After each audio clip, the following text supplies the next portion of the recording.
배화여자 고등학생 여러분들 안녕하세요. 세계사 담당 김지윤 선생님입니다. 네, 선생님과 함께 EBS 수능완서 문제풀이 강의 진행하고 계시는데요. 이번 시간에는 실전 모의고사 2회를 함께 다뤄보도록 하겠습니다. 문제가 1회에 비해 쉽기는 한데 서양 근대사 부분이 약간의 변별력을 조금 있는 문제가 있는 것 같아서 이 부분을 함께 하실 때 좀 깊이 있게 세부적으로 다뤄야 될 것 같습니다. 네, 그러면 지금부터 시작합니다. 네, 문제 1번입니다. 다음 법전이 편찬된 문명에 대한 설명으로 옳은 것은? 자, 법전이 편찬된 시기를 물어보고 있습니다. 자, 일단은 문명사 부분이죠. 문명이니까. 자, 그대 백성들에게 행복을 주기 위해서는 아노신과 엘리신이 함무라비. 아, 이거 나오면 뭐 다 끝났네요. 이 함무라비 법전 아니겠습니까? 그러면 당연히 이게 바빌로니아 왕국이니까 뭐 더 이상 뭐 할 게 없을 것 같습니다. 어디? 메소포타미아 문명. 자, 더 이상 뭐 할 게 없습니다. 더 이상의 힌트도 없기도 하고요. 바로 문제 풀어보도록 하시겠습니다. 참고로 이 그림이 교과서에 있는 그림입니다. 아시겠죠? 우리 교과서에 있어요. 카르타고를 건설했다라고 하면 페니키아인이죠. 자, 파라오의 통치를 받았다고 하면 이집트 문명이고요. 길가메시 선화치를 남겼다. 맞습니다. 그래서 우리가 알다시피 요 이제 수메르인 관련한 이제 그 대표적인 그 내용을 알고 있는 것 같으로 보시면 됩니다. 다음은 그래서 3번. 자, 점의 내용을 갑본에 남겼다면 요거는 중국 문명이지요. 정확히 말하면 상나라, 같은 말로 은나라를 부르기도 합니다. 모헨조다로, 하라파, 이거는 인도죠. 그래서 우리가 알다시피 드라비다 이내에서 만들어지는 최초의 인더스 문명 관련한 모습으로 보시면 될 것 같습니다. 답 3번이죠. 가볍게 1번 시작하고 나서 바로 2번 넘어갑니다. 자, 2번 미추친 짐에 대한 설명으로 옳은 것은? 자, 인물싸움도 나와 있는데요. 여러분들이 책에서 공부해보시면서 특히 동영상 문제 풀어보다 보면은 요러한 짐이란 단어 몇 번 해봐서 아실 겁니다. 짐이라고 부르는 단어는 황제가 본인을 부르는 단어예요. 아시겠죠? 왕이란 호칭 대신에 태왕으로 바꾸소서. 오, 태왕. 자, 근데 태자를 빼고 황제를 합쳐서 뭐라고 하냐면 우리가 바로 황제라고 부른다. 그리고 짐은 시황제 될 거이니. 본인이 시황제래요.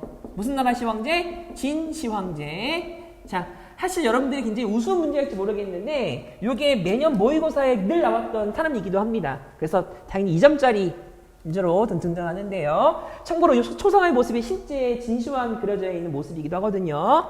자, 호경에서 나급으로 천도하였다라고 하면 요거는 주나라인데 정확히 말하면 동주가 되고요. 이것을 만들어지는 것이 춘추 전국시대 아니겠습니까? 그래서 시대가 전혀 다르기도 하고요. 요거를 통일한 게 진나라 시황제지. 자, 흉노를 축출하고 만리장성을 축조하였다. 정확한 정답 2번. 자, 대운하를 건설하고 고구려 원장에서 나중에 실패를 했던 사람은 수나라 황제 중에 두 번째 황제였었던 수양제 양광이고요. 정관의치. 여러분들이 요거 디테일한 설명이었는데 선생님이 당나라 설명하면서 정관의치 또는 개원의치에 대해서 설명한 적이 있었습니다. 요거는 당나라 태종인데요. 당나라에 두 번 전성기가 있었다고 말하겠다면 여기 나와 있는 것처럼 정관의 치세, 개원의 치세 함께 보시면 될 것 같습니다. 자, 참고로 알아주세요. 개원이란 단어가 등장하는 연호가 있다면 요거는 현종 때의 모습입니다. 우리가 알고 있는 이윤기, 양귀비와의 로밀스가 있는 황제 맞고요. 동중서의 권이 6위 통치면 이거는 한나라의 무제죠. 이번 우리 2회 문제에서도 한나라 무제 많이 나오고 있더라고요. 답은 그래서 2번으로 보시면 될 것 같습니다.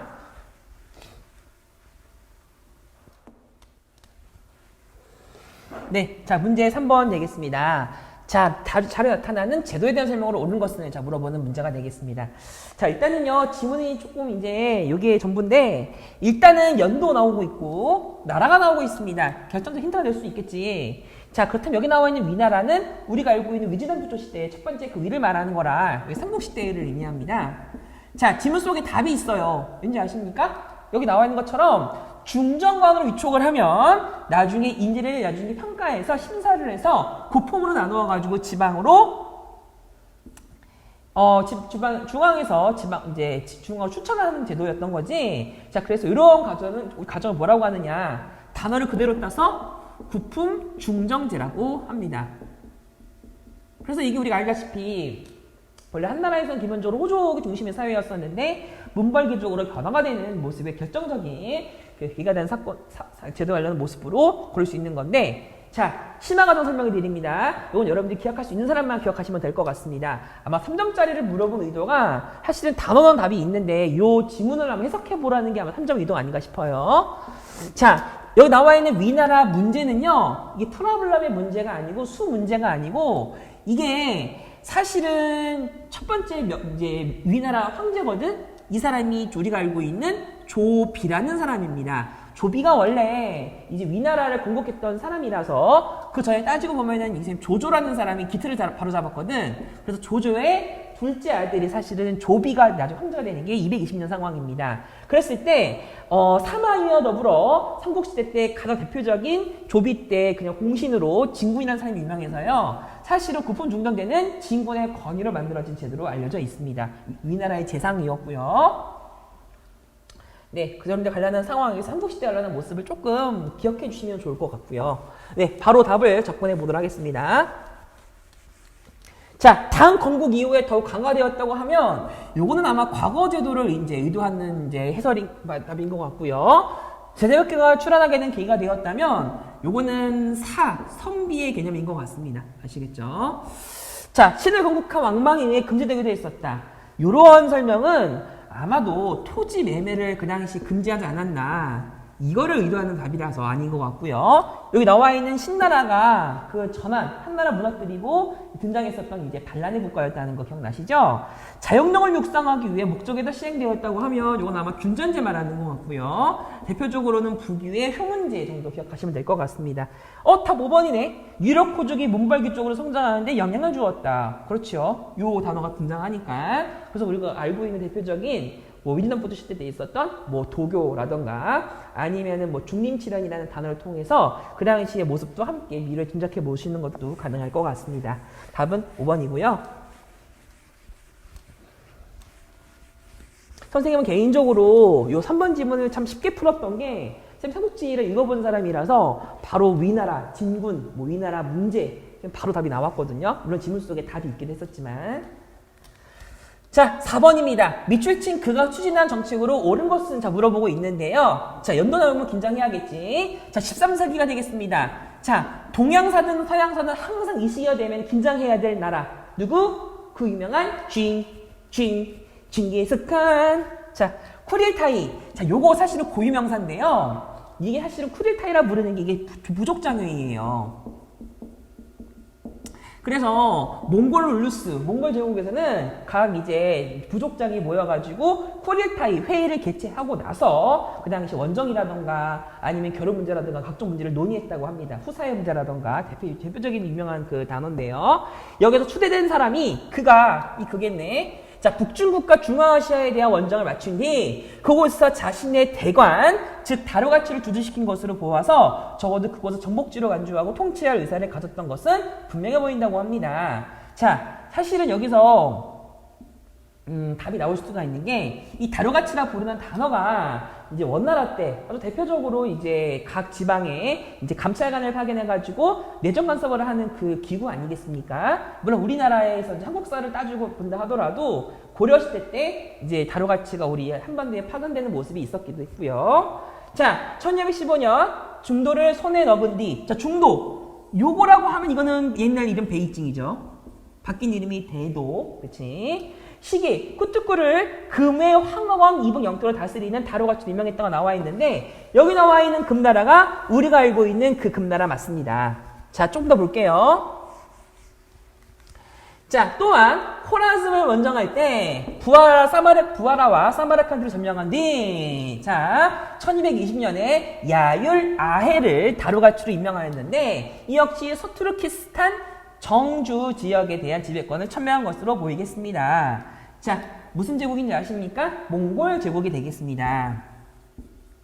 그래서 이 사람은 당연히 칭기스칸이 되고요.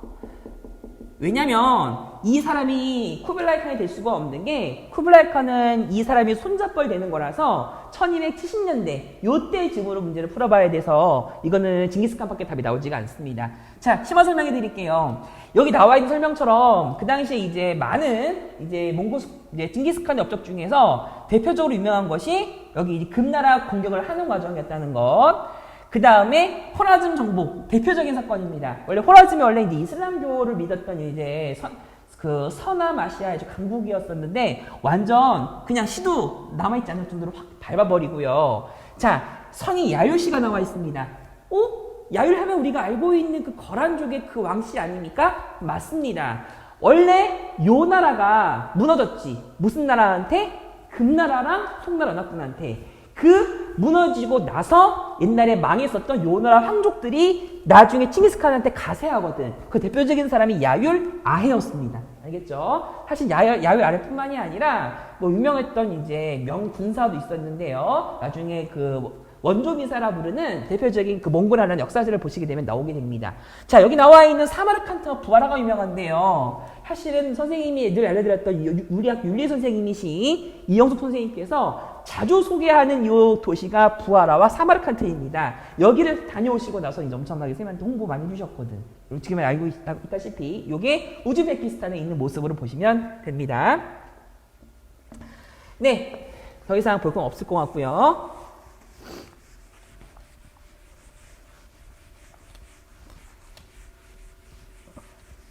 자, 칭기스칸 골라보겠습니다. 과거 시험에 전시를 정리화했다면 요거는 송나라 태조 아니겠습니까? 송나라 태조.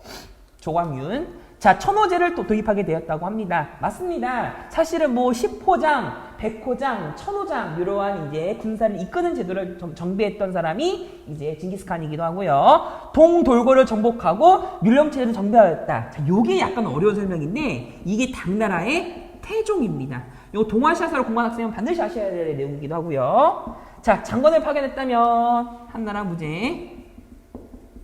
뭐 남비의 정복 당연한 내용이고요. 자기 민족의 언어를 금지하고 한족과의 결혼을 장려했다고 하면 요건 한화 정책이네. 북유에 있었던 효 문제 정도 내용을 접근해 보시면 될 것 같습니다. 답은 2번이고요. 선생님 같은 경우 또 이 질문 되게 재밌게 봤던 게 선생님은 그 몽골의 역사 중에서 원조비사라는 역사책의 내용을 많이 읽어봤거든. 그래서 푸른늑대 후예라는 유명한 이제 문구가 있는데요. 이 과정에서 사실 징기스칸이 굉장히 드라마틱한 삶을 삽니다. 물론 자식들도 마찬가지겠고요. 유명한 이야기예요. 자, 미추이치 이 황제에 대한 설명으로 옳은 것은 자, 이거 굉장히 중요한 그림입니다.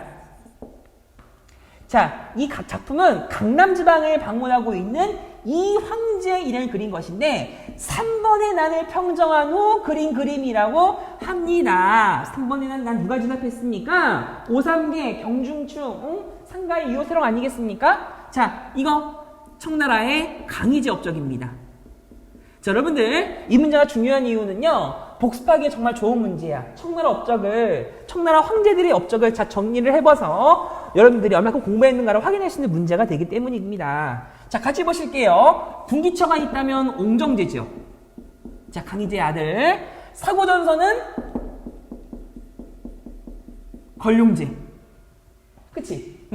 타이완의 반정세를 진압하는 것만 맞지. 왜? 대표적인 사람이 있다면 정신선을 갖고 있었던 정성공이 있었기 때문입니다. 그치, 얘들아? 자, 2차례 걸친 일본 원정을 단행했었다면 요거는 쿠블라이 칸이죠. 이제 원나라쯤 되는 거고. 그리고 그 당시에 일본의 막부가 있었다면 가마쿠라 막부였지. 자금성을 건설했었다면 베이진 천도했다면 이거는 영락제. 명나라지. 답은 그래서 3번. 어려운 문제 아니었습니다. 여러분들이 1, 2, 3번 구별하는 거 다시 한번 강조해 드리겠습니다. 아시겠죠? 자, 6번 문제 보시겠는데요. 가 왕조의 대외 관계에 대한 설명으로 옳은 것은 자 물어보고 있는데 이 여러분들의 이 지문이 어려울 수 있을 거라 생각합니다. 샤리아 사실은 굉장히 많이 사용하는 단어인데요. 이게 율법이란 단어로 번역이 되는 거거든. 여기 나와 있어. 그래서 사실은 지금도 이슬람 사회에서 샤리아법으로 나라를 다스린다는 말도 사실 있습니다. 일단 질문 먼저 해석하고 나서 알려드릴게요. 자, 이슬람교의 규범체계라 말할 수도 있는데 추상적으로 샤리아는 신이 인간에게 제시한 올바른 삶의 길이며 쭉 나와 있는데, 자, 샤리아의 성립은 무함마드와 정통 칼리프 시대 이후에야 이루어졌다고 합니다. 그렇다면 여러분들 시기상 무함마드가 죽고 나서 정통 칼리프 시대까지 돼서 4대 칼리프까지 간 다음의 상황이네. 근데 무아위야의 무력으로 수립되면서 이제는 칼리프를 선거로 뽑는 것이 아니라 세습되면서 그 정당성이 온전하게 인정하지 못하였다고 하는 이 왕조. 그러면은 무슨 왕조지? 우마이야 왕조를 여기서 묻고 있습니다. 네, 더 이상의 답은 나올 수 없는 것 같은데요. 자, 샤리아 선생님 좀 설명해 드릴게요. 샤리아가 여기 나온 것처럼 이게 율법에 관련한 모습 중에서 종교적 관습이랄까? 그 당시 나와 있는 법 체계를 말할 수 있겠는데요. 지금도 이게 적용할 수가 있어. 예를 들어서 중국 땅에 시안을 근처로 하는 지금 산시성 일대에는요, 알다시피 후이족이라 부르는 이슬람교가 굉장히 많이 살고 있습니다. 그래서 중국 정부는 기본적으로 그 후이족, 다시 말하면 이제 시안 일대 산시성에 대해서는 기본적으로 법 자체가 중국의 그 법을 적용하면서 그 어긴 후이족 사람들끼리는 또 나름대로의 여기 나와 있는 것처럼 샤리아를 적용시키면서 중국의 법과는 다른 체제에서 또 자치를 하는 부분이 있거든. 그래서 이제 중국 사람들 중에서 이슬람교를 믿는 사람에 한해서는 중국의 법이냐 아니면은 그들끼리 각자 이것을 지켜내고 있는 운영하고 있는 샤리아에 의해서 적용이 되느냐, 이러한 이제 문제도 함께 알아볼 수 있다고 볼 수 있겠습니다. 굉장히 광범위한 내용을 다루고 있는 샤리아 모습이고요. 자, 타르스 전투에서 승리했다면 아바스 왕조. 자, 워터루 전쟁에서 나폴레옹이 승리하였다면 요거는 갑자기 이거 왜 나옵니까? 영국이랑 프로이센 연합군 정도 되지 않겠습니까?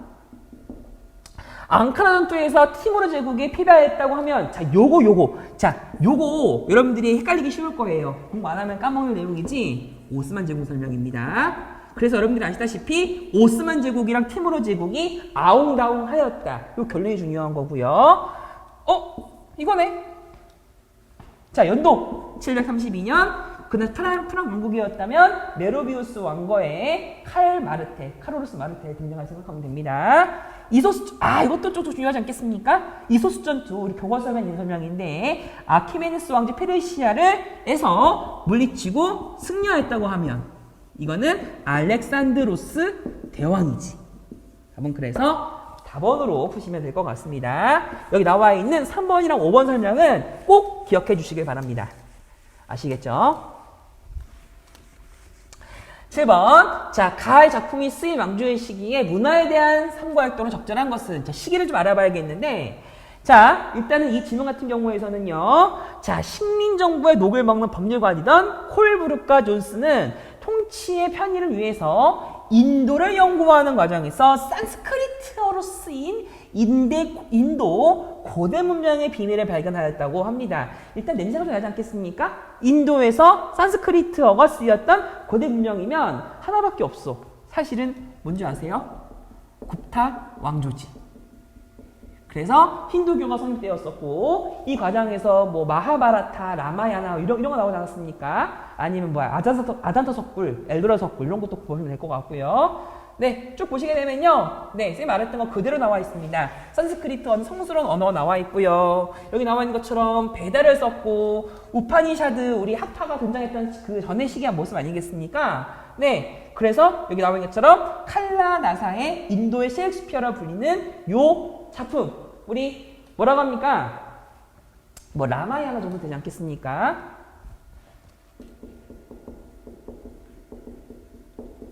아니 샤쿤탈라, 아마 이거 말하는 것 같고요.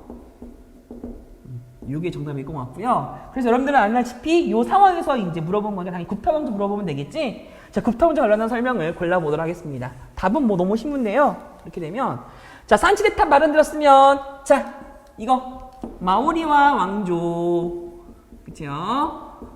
자, 쿠투브 미나르 다시 한번 강조합니다. 중요합니다. 델리 술탄 왕조. 그래서 인도 사회에 이슬람교가 지금 도입되고 있는 상황을 알 수 있는 모습이고요. 아잔타 석굴, 엘로라 석굴, 답 3번이고. 자, 자이나교와 불교가 창시될 무렵이라고 나와 있다면 기원전 6세기 상황이지. 아니 말도 안 되죠. 마우리아 왕조 훨씬 이전 상황이고요. 자, 아오랑 지방제 나와 있으면 이거는 무굴 제국입니다. 자, 여기서 잠깐 우리가 그동안 배웠던 인도 역사를 이 문제를 통해서 한번 순서를 정리해 보도록 하겠습니다. 자, 가장 먼저 인도에 보시게 되면 우리가 그 인도 문명을 지나고 나면서 아리아인의 이주가 있었고 그 다음에 등장하는 사회가 요 자이나교 성립이었었지. 그리고 나서 등장하는 이제 왕조가 마우리아 왕조, 쿠샨 왕조. 그렇게 한 다음에 힌두교가 성립되었던 상황이 쿠타 왕조였습니다. 그리고 나서 시간이 지나고 나서 이제 이슬람교가 이제 인도에 유입이 되면서 등장했던 왕조로서는 꿉뚜브 미나르가 있었던 델루스타 왕조가 있었고 나중에 바브라가 세운 나라에 무굴 제국이 있었지. 여러분들 이렇게 순서를 한번 인도사를 정리해 보는 것도 괜찮을 것 같아요. 답은 그래서 3번이지만 복습을 이렇게 할 수 있음을 보시면 좋을 것 같습니다.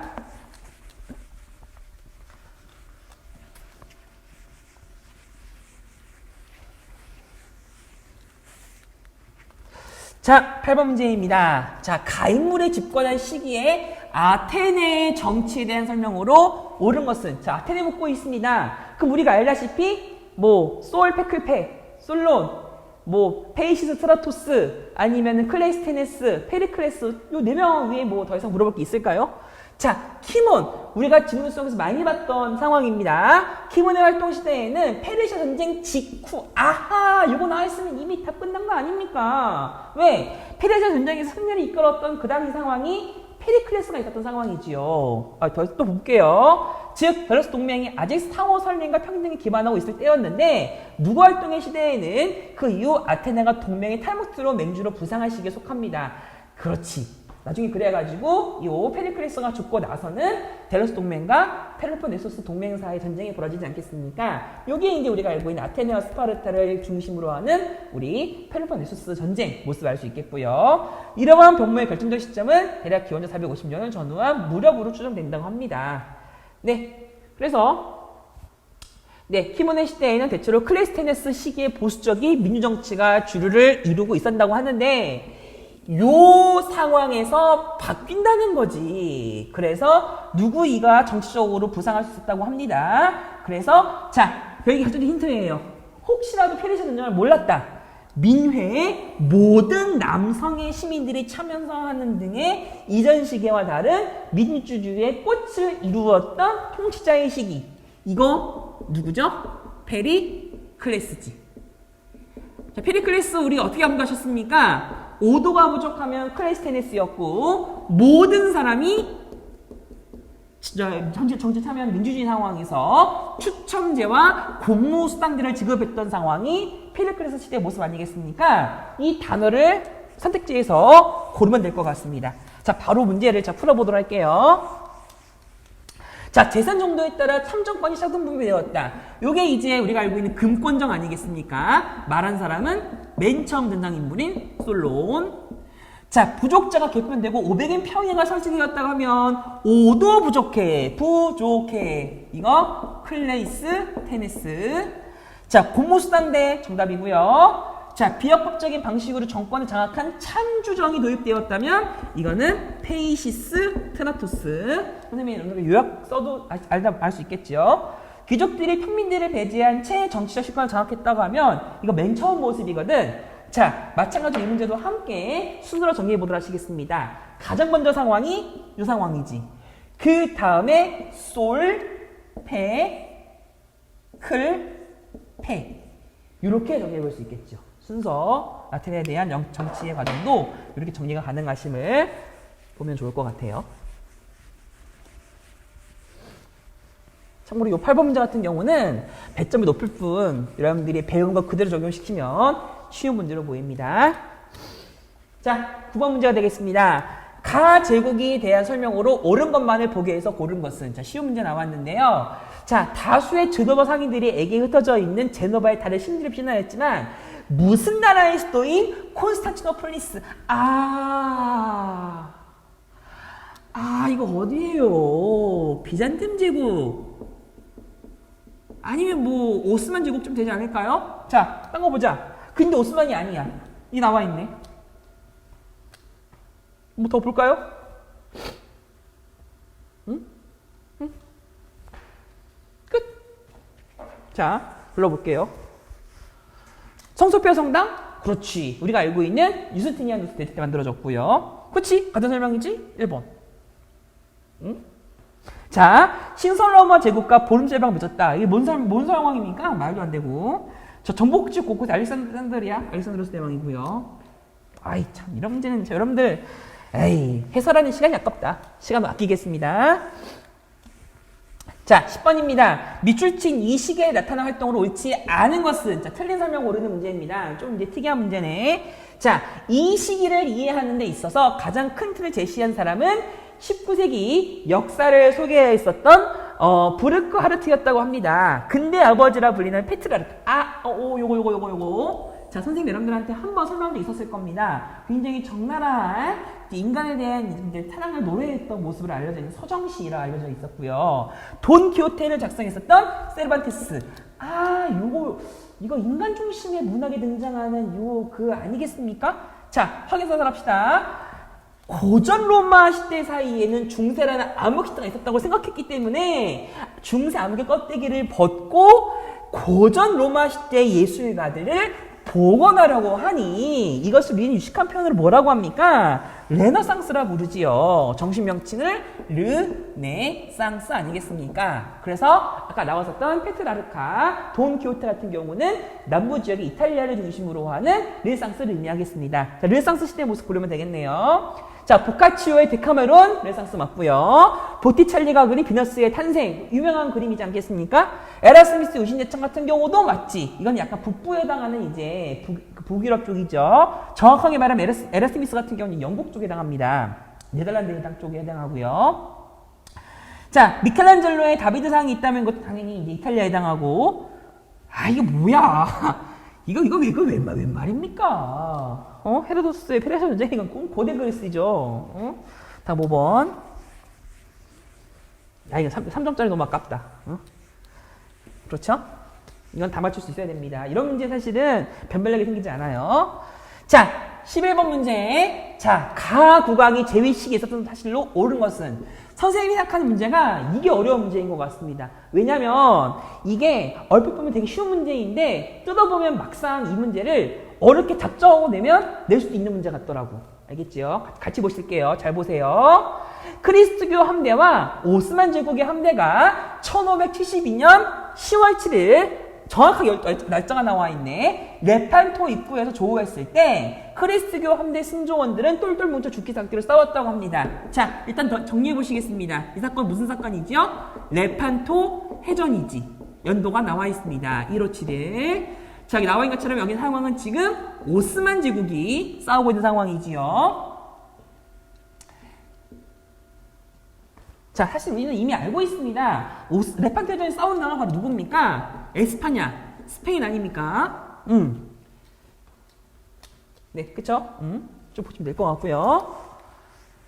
자, 여기 나와 있네. 스페인의 국왕 누구? 요거의 그 당시에 펠리페 2세죠.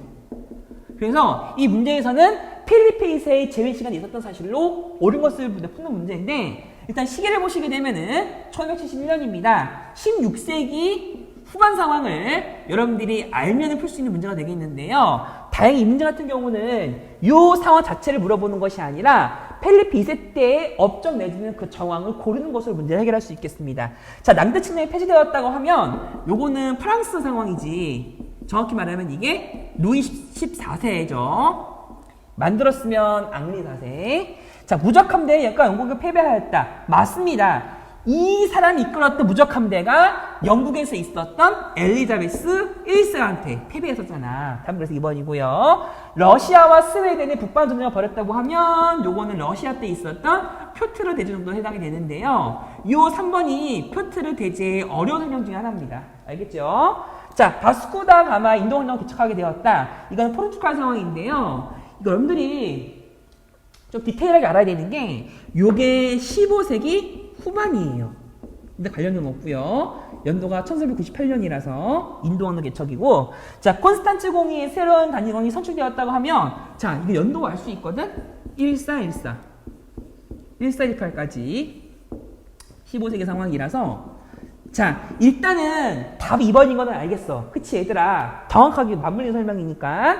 근데 이 문제가 선생님이 생각하기 왜 어렵냐면은 16세기 후반 상황에 만약에 같은 비슷한 식의 설명을 많이 고르게 된다면 여러분들이 헷갈릴 수 있었을 것 같기도 합니다. 예를 들면 여러분들이 이 연도 아세요? 이게 루이 14세 상황이 1680년대 상황이야.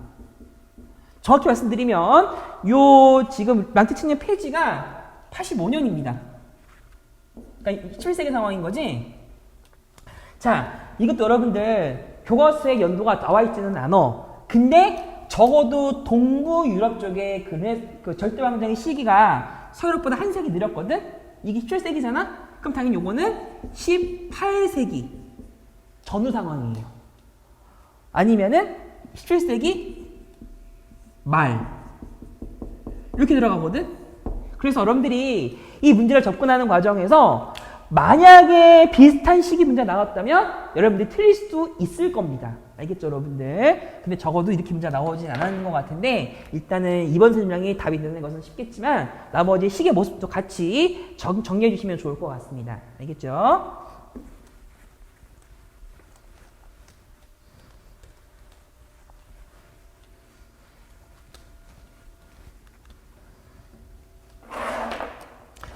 자, 가인물의 활동으로 옳은 것은, 자, 가인물 누군지 볼겠는데요. 일단 보자. 아, 이거 많이 쓰는 단골 표현이지. 왕당파에 맞서서 의회파를 이끈 인물이면은 한 명밖에 없어. 근데 확인 사살이 있네. 찰스 2세를 처형시킨 상황이라고 합니다. 누구예요? 올리버 크롬웰. 자, 크롬웰 상황입니다. 뭐 확인 사살하게 되면은 여기 나와 있는 것처럼 찰스를 처형하고 나서 네, 곧바로 스코틀랜드의 찰스 2세를 국왕으로 내세우는 상황에서 제찰크 찰제 요 전후 상황인 것 같습니다. 알겠지? 그래서 아일랜드 정보라는 모습까지 나와 있어서 이 사람은 올리버 크롬웰이 맞습니다. 자, 크롬웰 같은 경우 여러분들이 알고 있는 게 뭐 호국경을 그 당시 취임한다거나 뭐 항해법을 제정한다거나 문제가 물어볼 게 막 많이 없어요. 자, 대원장 스팅이 웬 말입니까? 1215년이고 이거는 존 왕이죠. 와트 타일러의 난을 진압하였다. 자, 요게 십자군 전쟁 때 등장했던 대표적인 사건 아니겠습니까? 요게 1381년 사건이나 상황이 다르고요. 심사법과 인신보호법을 제정을 했었다면 요거는 찰스 2세. 무시한다면 제임스 2세. 클레르몬 공의회에서 십자군 전쟁을 호소했다고 하면 요거는 우르바누스 2세의 교황 아닙니까? 호국경 추임, 금욕적, 독재 정치를 너무 많이 했기 때문에 나중에 이제 크롬웰 죽을 때 오히려 영국 사람들이 좋아했다고 하는 일화가 담겨져 있기도 합니다. 답은 그래서 5번 이렇게 되겠습니다. 자, 한번 끊고 칠판함을 지우고 나서 다음 문제에서 이어서 진행해 보도록 하겠습니다. 자, 각 기구에 대한 설명으로 옳은 것은 자 문제를 물어보고 있습니다. 자, 뭘까요? 자, 이 질문 여러분들이 프랑스 혁명을 늘 다루는 문제 중에 하나인데 일단은 자 질문 봅시다.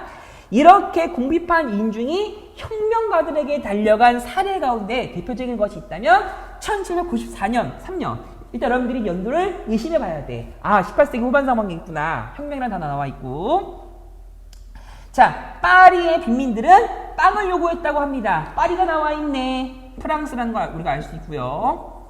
자, 프랑스의 1793년이면 적어도 프랑스 대혁명 중 상황이겠지.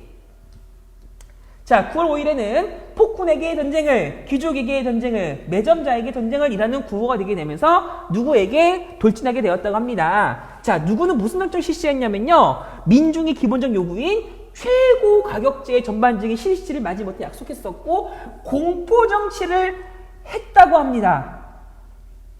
요거. 자, 그럼 기구. 최고 가격제를 했었고 공포 정치를 했었다면 누구입니까? 막시밀리앙 드 로베스피에르를 말하는 거지. 로베스피에르가 있었던 그 당시에 의회가 있다면 뭐라고 하지요? 국민공회라고 합니다. 그 이 문제에서는 국민공회 됐던 사실로 옳은 것으로 답을 고르시면 될 것 같습니다.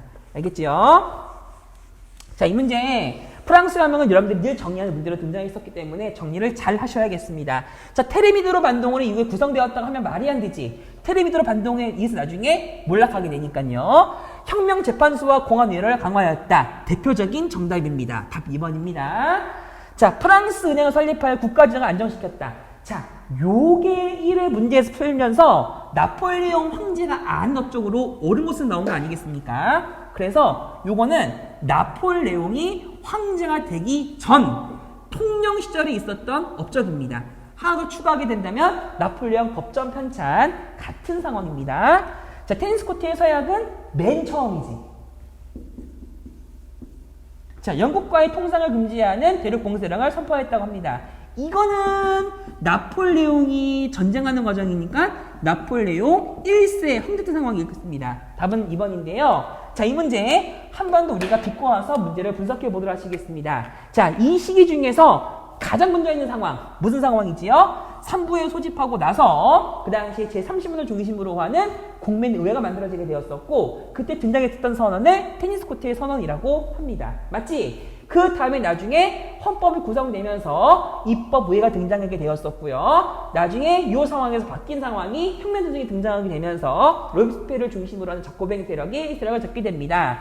그때 상황을 뭐라고 하냐면 국민공회라고 합니다. 그래서 국민의회, 입법의회, 국민공회 이렇게 바뀌는 겁니다. 그 다음 등장하는 사항이 그래서 요거지. 국민공회인데 나중에 자코병 중심으로 하는 국민공회 세력은 테르미도를 반동을 나중에 실각하게 되고요. 그 다음에 총조정부가 들어섰지만 마지막에 통영정부가 들어서게 되면서 나폴레옹이 정권을 장악했지만 마지막에 황제가 되면서 나폴레옹이 1세로 즉위식을 거행하게 됩니다. 순서 이렇게 되겠네요. 네, 여러분들이 이 문제 같은 경우는 그 프랑스 대혁명사를 뭐 그냥 간단히 정리만 했다면 풀 수 있는 문제로 해석이 됩니다. 어렵지 않았고요. 사실 어렵지 않았고요. 자, 14번 문제입니다. 자, 밑줄친 기억에서 미분까지 된 설명으로 옳은 것은. 재밌는 문제인데요. 자, 같이 한번 하나하나씩 매칭해 보도록 하겠습니다. 19세기 영국에서는 다양한 개혁들이 추진되었다고 합니다. 이러는 과정에서 1846년에는 곡물법이 폐지되는 것은 애덤 스미스가 주장한 경제원리의 완성으로 받아들였다고 하는데, 자, 왔다 갔다 해서 같이 볼게요. 자, 곡물법 폐지하는 것은 경제적 자유주의의 진전을 의미한다. 맞습니까? 맞지. 왜냐하면은 곡물법이 그 당시에 수입에 대해서 수출에 대해서 이제 막는 그런 이제 제재하려는 모습이었는데 이것을 푸는 과정이니까요. 그치요? 이제 기억 맞는 설명이고요. 자, 애덤 스미스가 주장한 경제 원리. 무슨 논리입니까? 니은 같은 경우는 요게 이제 일반적으로 우리가 이제 자유방임주의라 말을 합니다. 자, 그 다음날 볼게요. 자유방임주의는 절대방정의 재정 확보에 크게 기여하였다? 아니지. 이건 이전에 등장했었던 중상주의를 의미합니다. 틀렸죠? 아니고. 자, 1차 그레드스턴 내각이 있었을 때는요, 1868년부터 5년 이상의 안정적으로 정권을 유지했었던 이 세력은 군통수관이 비로소 의회 권력의 아래에 완전히 귀속되었는데, 이 상황에서 연대를 보시겠습니다. 자, 근데 무슨 일이 벌어졌느냐? 청과의 아편전쟁을 주도하였다. 자, 이 문제가 왜 어렵냐면 연도를 물어보고 있어. 자, 아편전쟁 1840년 시작해서 42년에 끝나거든. 1차니까. 자, 근데 글래디스턴 경이 그 당시 있었던 내각이면은 연도가 달라요. 그래서 답이 아닌 겁니다. 알겠죠, 여러분들? 연도를 보시면요, 연도를 모르면 못 푸는 문제가 등장했습니다. 그래서 배점이 높은가 봐요. 자, 이게 좀 어렵습니다. 3차례에 걸친 선거법 개정을 통해서 남성에 대한 보통 선거권이 확대되었고 비밀투표 도입이 되었다고 하겠는데, 자, 모두 차티스트 운동이 추진되었다고 하는 설명이 틀렸습니다. 왜냐하면은 차티스트 운동은 1차 선거법 개정이 되고 나서의 상황이거든. 그래서 이거는 보시면 3차례가 아니라 한 차례. 답이 이렇게 나와야 답이 맞는 설명이 되는 거예요. 알겠죠, 여러분들? 자, 그 다음에 보시게 되면은 선거구의 합리적 대주정. 이게 그 유명한 부패 선거구를 없애는 거 아니겠습니까? 그래서 이후가 등장하는 것이 아니라 오히려 사라지게 되겠지. 답은 그래서 1번으로 답을 푸는데 어렵지 않았는데요. 나머지 오답인 이유도 여러분들이 잘 정리해 주시길 바라겠습니다. 아마 여러분 생각에는요, 요 4번을 고르는 게 어려웠을까 생각이 들기도 합니다. 약간 디테일한 부분을 물어보는 거고요. 자, 15번입니다. 밑줄 친 당시에 대한 설명으로 옳은 것은? 자, 원래 이 그림은 원래 실제 있었던 그림입니다. 일단은, 자, 문제 분석하고 나서 알려드릴게요. 당신이 프로이센의 재상이 아니라 황제. 그치? 우리 지민한 의미 황제라는 단어 기억나시죠? 내 재상이었다면 프랑스가 패배하지 않았을 텐데, 그러면 본인이 프랑스 황제네요. 전쟁에서 졌나봐. 근데 누구한테 졌대? 프로이센한테 졌나봐. 아, 나와있네. 짐은 누구? 나폴레옹 3세. 그럼 이것이 무슨 상황입니까? 제2 제정이지요. 루이 나폴레옹이 황제로 등장했던 사람이라서 9월 모의고사에 나왔던 그 주인공이 맞습니다. 이제 우리의 역사는, 유럽의 역사는 프랑스 대신 우리 프로이센이 주도하게 될 것입니다. 라고 하는데, 자, 이런 뾰족한 춤을 쓰고 있는 우리 재상, 누군지 아십니까? 오토 본 비스마르크예요. 그 유명한 철혈 재상 아닙니까, 여러분들? 응? 자, 힌트는 여기 다 나와 있고요. 자, 심화 설명 알려드리겠는데요. 이 그림이 무슨 그림이냐면, 그냥 참고만 하세요. 비렐름 캄프 하우젠이라는 사람이 그린 그림으로 1878년 작품이라고 합니다.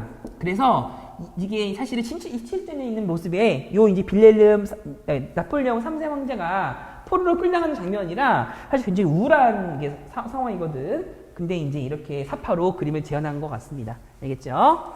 자, 우리 비스마르크 사람 골라볼게요. 청과 네르친스크 조합을 맺었다. 네이캬오 강희제지. 하지만 이건 러시아이기 때문에 표트르 대제를 물어보는 것으로 보입니다. 자, 철의 정책 정답 2번이고요. 너무 쉽고. 루이 14세의 중상주 정책을 담당했다면 이거는 재상이었던 콜베르를 의미하는 것 같고, 빈체제를 주도한 사람이라면 메테르니히. 자, 정복한 시칠리아와 나폴리를 사르데냐 왕국의 헌납한 사람이라면 이거는 가리발디 장군이었죠. 가리발디. 자, 카보르 아닙니다. 조심하시길 바라겠고요. 답은 그래서 2번으로 보시면 됩니다.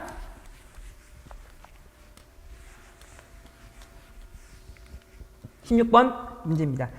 자, 가국가에서 일어난 민족운동으로 옳은 것은?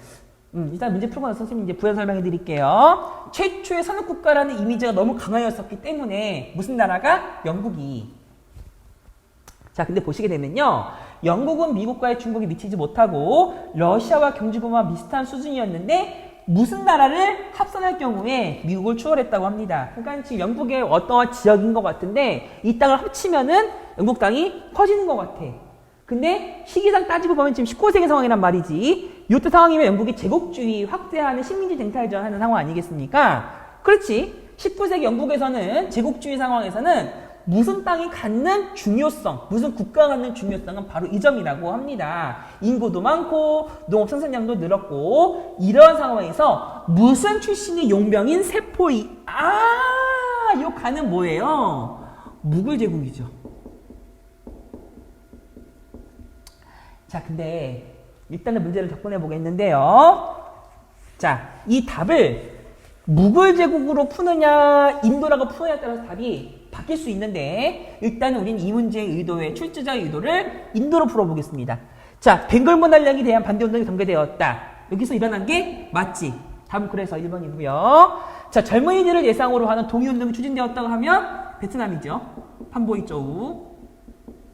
자, 부국강병을 목표로 한 탄지마트가 단행되었다면 오스만 제국 상황이고, 비밀결사인 까르보나리당. 자, 까르보나라 어디에 해당한다고? 실제로 이탈리아 말에서 등장한 단어라고요. 그치? 이 단어 수업시간에 배웠습니다. 설명도 있었고요. 그래서 뭐 석탄을 그 당시에 이렇게 광부들이 썼다고 하는 정당에서 등장한 조직이라는 이름도 설명해 드렸던 것 같습니다. 압둘 와하브를 중심으로 하는 답이 나와 있네. 와하브 운동. 사우디아라비아. 자, 인도 답은 1번이라서 인도로 문제를 풀면 가능하긴 한데요. 정확한 이 문제가 왜 아닌지를 설명해 드릴게요. 자, 봐봐. 가 출신 세포 용병이면요. 아직 영국령 인도 제국이 생기기 전 상황이기 때문에 가는 엄밀히 말하면 무굴 제국이 맞습니다. 그러면 원래 1번 같은 경우는요. 무굴 제국에 대한 설명을 골라야 되는 거라서 우리가 알고 있는 아우랑제부라던가 악바르 같은 대제의 설명을 고르는 거라던가 타지마를 골라야 맞을 거야. 근데 이 지역에서 일어난 민족운동을 설명하기 때문에 이거를 그냥 뭉뚱그려 지역으로 설명하는 것 같습니다. 근데 엄밀히 말하면 이 문제는 사실은 이렇게 의도하는 문제긴 한데 사실 이걸 물어봐야 되기 때문에 솔직히 이의제기하면 우리 원래 이 문제는 답이 없을 것 같습니다. 사실 이것도 딱 떨어진 답은 아니에요. 알겠죠? 나중에 문제에 대해서 조금 이렇게 선생님이 이의제기할 수 있다면 요거를 좀 선생님이 얘기를 하고 싶네요. 자, 17번 문제가 되시겠습니다. 밀주층 기억이 제기된 시기를 연표해서 옳게 고른 것은인데요. 자, 사스마번 조슈번이 나왔습니다. 참고로 이 문제는 저번에 우리가 수능 완성 앞부분에 해당하는 내용에서 풀었던 문제이기도 한데요. 자, 사스마와 조슈번의 동맹. 이거 일본사 문제네. 자, 이거 유식한 단어 뭐라고 하냐면 사초 동맹이라고 해서 일본에서 1860년대 때 막부를 타도하자고 하는 막부 타도 운동이 전개되는 요 상황일 것입니다. 그때 있었던 사초동맹을 연결해 지었던 일본의 근대화 시대에 해당하는 영웅이 있었다면 그 바로 누구였냐면 사카모토 료마라는 인물의 설명해 드렸었지요. 또 나왔습니다. 그치? 안 나올 수가 없는 위인이에요. 그래서 나가사키로부터 효고가 지금 이제 어디냐면 그 오사카 서쪽에 말을 하는 지역이라서 지금의 히메이지라는 곳에 해당합니다. 고베 왼쪽이고요. 자, 배 안에서 고토 수호지로에게 말했다고 전해지는 선종발책에서는 상하 양원의 설치와 헌법 조정의 주장이 제시되고 있었다고 합니다. 아직 메이주신이 전 상황이었었기 때문에 일본 근대화에 대한 주장을 하고 있는 거지. 그러니까 한 단계 앞서 나가는 상황인 거야. 근대화 인물이니까. 자, 의회를 만들고 의회로 하여금 모든 일을 공의로 결정하게 하는 것을 말하고 있으니, 자, 나아가 그는 대정봉안을 통하게 해서 쇼군의 직책을 없앤다는 것을 주장했다고 합니다. 자, 여기 힌트가 되겠는데요. 자, 일단 여러분들 나와 있는 것처럼 대정봉안은 이거야. 자, 무슨 상황이냐면 1867년 상황이었었는데 그 당시에 있었던 막부가 에도 막부였단 말이지.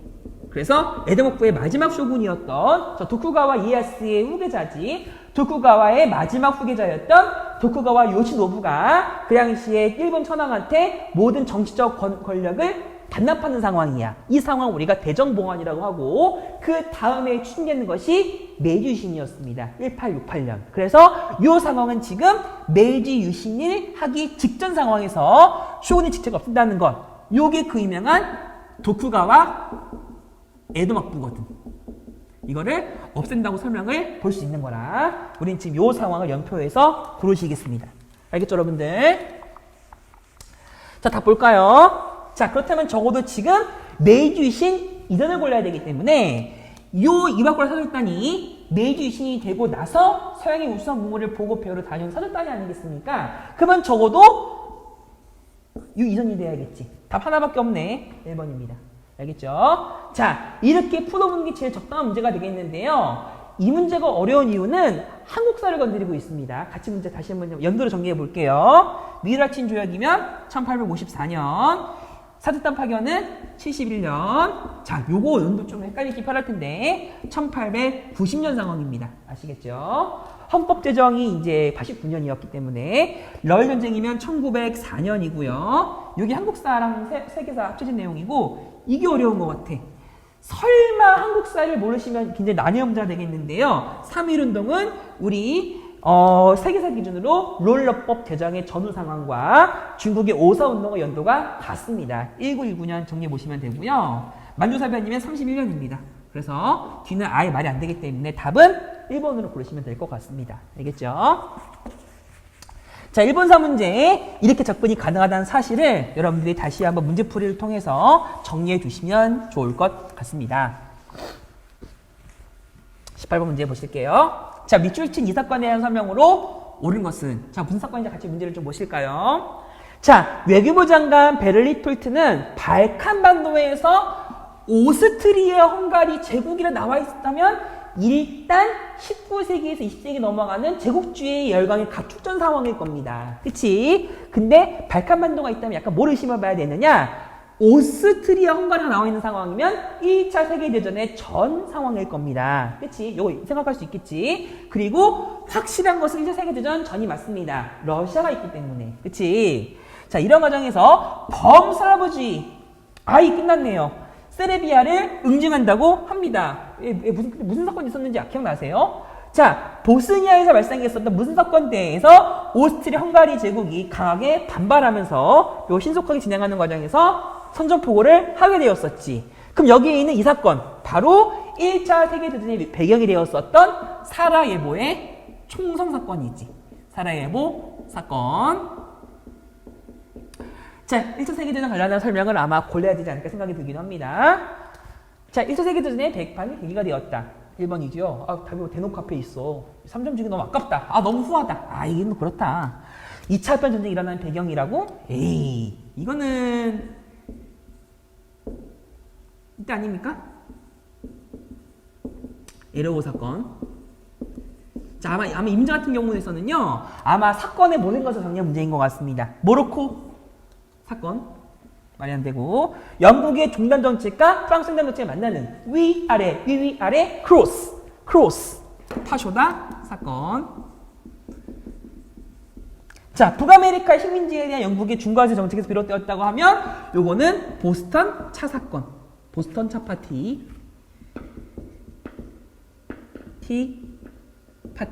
이렇게 답을 써볼 수 있겠죠? 답은 1번. 문제가 너무 쉬워서 이런 거는 점수를 얻고 시작하는 과정에서 돼야 될 것 같습니다. 자, 19번 문제 보시겠습니다. 자, 기억을 물어보고 있는데, 기억이 실행된 이후의 사실로 옳지 않은 것을 물어보고 있습니다. 이 문제 좀 어렵습니다. 알겠죠? 자, 총통. 일단은 총통의 단어가 나오게 되면요, 중국에서 위안스카이가 총통이 된 적이 있었고, 아니면 독일에서 히틀러가 총통이 된 적이 있었거든. 아직은 몰라요. 자, 총통의 의지에 따라 독일 육군 최고사령부는 독일의 총통이지 않을까 싶은데, 자, 바르바로사 작전을 명명된 침공계획을 수립하였다고 합니다. 참고로 이 단어 선생님이 수업 시간에 설명한 적이 있었던 상황인데 힌트를 친절하게 다 알려주고 있습니다. 자, 신성 로마지고 프리들이 일세에 별칭하는데 중요하지 않아요. 문제푼대로 도움이 안 되고 있어. 자, 침공 4개월 만에 소련의 핵심을 붕괴시키고 볼가강 하루의 아스트라 안에서, 이거 지금 카스피에 있는 도시거든? 자, 백해. 이건 저 멀리 있는 북극해에 있는 엄청 추운 바다입니다. 알겠죠? 아르헨겔스크에 이르는 이른바 AA선을 확보하는 것이 목표였다고 하는데, 그러나 독일은 예상치 못한 유고슬라비아 지역 점령 때문에 이 작전의 개시를 5주 연기하였다고 합니다. 자, 그래서 그 당시에 지금 독일 입장에서는 소련의 강력한 정을 받아가지고 모스크바를 눈앞에 두고 물러낸 히틀러가 나와 있습니다. 제 2차 세계 대전이고요. 지금 독일과 소련이 싸우고 있네. 근데 엄밀히 말하면 얘들아, 원래 독일과 소련에 원래 안 싸운 작전이 있었지. 우리 유식한 말로 뭐라고 합니까? 독소 불가침 조약이라고 해서 1949년 8월에 이 조약을 맺고 나서 폴란드를 공격하는 게 히틀러 작전이 아니겠습니까? 근데 지금 바로바로 작전을 통해서 사실은 히틀러가 소련의 등 뒤를 때려버리면서 배신을 때리는 상황이 1941년 여름 상황이거든. 여러분들이 이거를 알아서 문제를 푸는 게 이제 결론이 되겠습니다. 자, 2차 세계대전 관련한 전후 상황인데요. 자, 실행된 이후 사실이 옳지 않은 거면 여러분들은 이 사건 이전을 골라야겠지. 자, 열타회담이면 독일이 패망하기 직전 상황이지. 아니, 답 안 되고요. 노르망디 상륙작전이면 당연히 반격 상황 아니겠습니까? 답이 안 되고, 미국이 미드웨이 해전이면 당연히 여기서 반대가 되는 이제 태평양 전쟁에 대한 미국군의 반격 사건으로 보시면 되고요. 답이 말이 안 되지. 일본의 하와이 전진주는 계속 공격하는 게 이게 태평양 전쟁이죠. 이후 상황이고, 자, 파리가 함락되어 드골이 영국을 망명하게 되면서, 자, 요게 제일 먼저 있었던 상황 아니겠습니까? 왜냐면 이제 히틀러가 가장 싫어한 적개국이 다름 아닌 프랑스였었기 때문에 파리를 가장 먼저 점령하고 나서 요 파리에다가 정확히 말하면 이제 망명정부를 세우게 되었습니다. 그 도시 이름이 바로 BC가 되면서 그 유명한 나라가 BC 괴르 정부 아니겠습니까? BC 프랑스라고 합니다. 이 상황이 2차 세계대전 시작하자마자 직후 상황이라서 1940년 상황이라 답이 5번인데요. 자, 이 문제 연표를 풀면 쉽습니다. 차라리 그냥 통짜 암기가 편할 수도 있을 것 같아. 자, 진주만 기습 공격이면 1941년 12월 겨울 상황이고요. 자, 미드웨이 1942년 노르망디 1944년 얄타회담이면 1945년 2월 상황이거든. 답은 그래서 당연히 5번이 될 것 같은데요. 연도를 풀면 너무너무 쉽고 만약 연도가 모른다 하더라도 이런 전후 상황을 통해서 문제 푸는데 여러분들이 지킬 수 있을 것 같습니다. 알겠죠?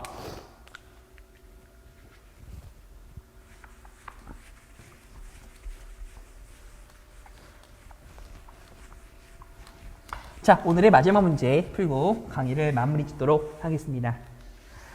자, 갈무리에 대한 설명으로 옳은 것은 현대사가 인물사가 나왔어요. 봐봐. 쌤 말하는 요 초상화, 그림. 이렇게 나옵니다. 머리털보다 중요한 것은 바로 이 흑반이에요. 누구? 확인사절합니다. 85년에 소련 서기장이 되었던 소련의 마지막 서기장이기도 하지 않겠습니까? 미하일 고르바초프를 물어보고 있네요. 소련의 최고 지도자가 되자마자 브레즈네프의 독트린을 포기한다고 밝힌 이 고르바초프는 동유럽에서 일어난 혁명에 대한 지대한 영향을 끼쳤다고 합니다. 그래서 쭉 보시게 되면은 앞으로 이제 고르바초프가 개혁, 개방 선언하는 과정 이후에도 동유럽 사건에 대해서 간섭을 하지 않겠다고 해서 소련의 확실한 노선 변화를 알 수 있는 장면으로 볼 수 있겠죠. 그치? 소련 정부는 동유럽의 어떠한 사건도 무력 개입을 하지 않겠다고 하는 이 사람, 미하일 고르바초프가 되겠습니다. 그림 하나로 문제를 풀었어요. 알겠지? 답이 여기 나와 있기도 하고요. 그래서 사실 이 문제의 출제 의도는 요 상황, 그리고 앞에 나와 있어 그 힌트를 통해서 문제를 풀려고 제시한 것 같습니다. 자, 고르바초프 내용 골라볼게요. 자, 쿠바 미사일 위기 건설을 시도하였다고 하면 그건 말도 안 되는 상황이지. 이게 지금 1980년대 중반 상황이에요. 85년이니까 다르죠. 이거는 1962년 상황이라 말이 안 됩니다. 연도로 풀어봐도 문제가 당연히 말이 안 되고요. 대약진 운동과 문화대혁명을 주도했다면 요거는 마오쩌둥이죠. 시기가 1950년대에서 60년대 뭐 이렇게 더 올라가는 상황 아니겠습니까? 중국의 정원라이의 평원칙을 발표하였다. 자, 요거 10원칙이면 반동회의, 5원칙이면 콜롬보 회의지. 누군지 아세요? 이거 인도의 자와할렐 네루, 우리가 알고 있는 마하트마 간디의 후계자가 되겠습니다. 연도로 따지면 1954년 상황이고요. 시기가 다르고 정말 중요한 상황 아니겠습니까? 개혁, 개방, 러시아어로 발음하면 페레스트로이카와 글라스노스트에 해당합니다. 자, 독립국가 연합의 CIS를 출범시켜 소련을 해체한 사람이면 소련의 어찌 보면은 이제 첫 번째 대통령이면서 러시아 1대 대통령이 되었던 사람은 우리가 알고 있는 옐친 대통령이 되겠습니다. 그래서 이 문제 의도에서는 5번을 고르냐 4번을 고르냐 의도로 볼 수 있겠는데요. 4번이 워낙 확실한 답이라서 이렇게 그 고르바초프에 대한 답으로 4번을 고르시면 될 것 같습니다. 네, 지금까지 선생님과 함께 실전 모의고사 2회에 해당하는 내용의 모든 문제풀이를 마무리 지었습니다. 다음 시간에는 3회를 함께 해보도록 하겠는데요. 먼저 문제를 풀어보시고 나서 선생님의 해설 강의를 들어주시기를 바랍니다. 지효쌤과 함께하는 세계사 공부, 여러분들과 함께하는 세계사 학습은 다음 시간에도 계속됩니다. 다음 강의에서 만날게요. 안녕.